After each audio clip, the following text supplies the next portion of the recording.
ndakaitumira kudenga nemisozi, ndakamirira mhinduro, Mwari vakanga vachinzwa. Tsamba yangu ndakaitumira kudenga nemunamato, kunyangwe ndaizanzwa izwi, Mwari vakanga vachishanda.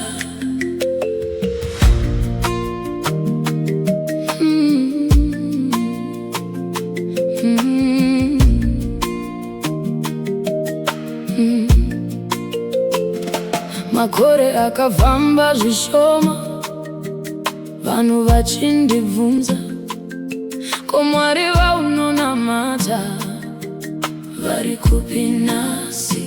Ndanyemwerera pamberi pavo, asi mukati ndichichema, usiku ndichivhara gonhi, ndichitaura naBaba.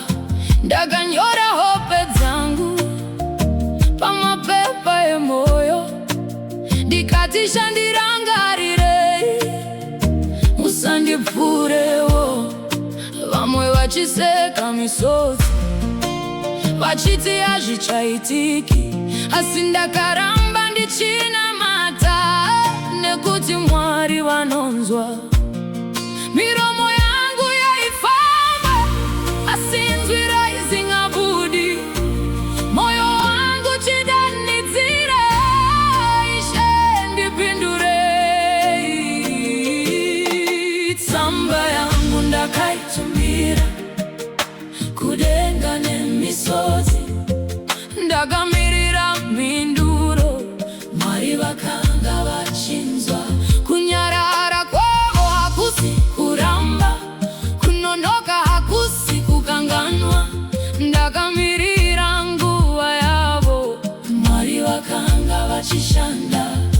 Mupristi akanditarisa, achivhunga, ndakadakwa, ndikati handina kunwa, ndiri kudurura moyo, ndine kurwadza kwakavanzika, kusingaonekwi nevanhu, asi ndinoziva Mwari wangu vanoverenga misodzi.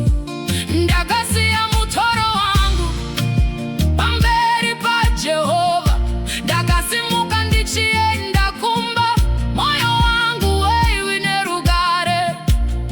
Panguva yakanga yatarwa, Mwari vakandishanyira, zvandakachemera mumakore zvava mumaoko angu. Tsamba yangu ndakaitumira kudenga nemisodzi, ndakamirira mhinduro, Mwari vakanga vachinzwa. Kunyarara kwavo hakusi kuramba, kunonoka hakusi kukanganwa, nguva yangu payakasvika, Mwari vakandipindura. Hana akachema rioka, asi Samueri akazvarwa, munamato wakaitwa muchivande, wakaucha bhuku pachena. Saka newe usakanda mapfumo, kunyangwe nguva yafamba, Mwari havarasi tsamba yakanyorwa nemisodzi. Tsamba yako yawakatumira kudenga nemisodzi, kunyangwe usati wapindurwa, Mwari vachiri kunzwa. Kunyarara kwavo hakusi kuramba, kunonoka hakusi kukanganwa, ramba wakabata kutenda, Mwari vachiri kusha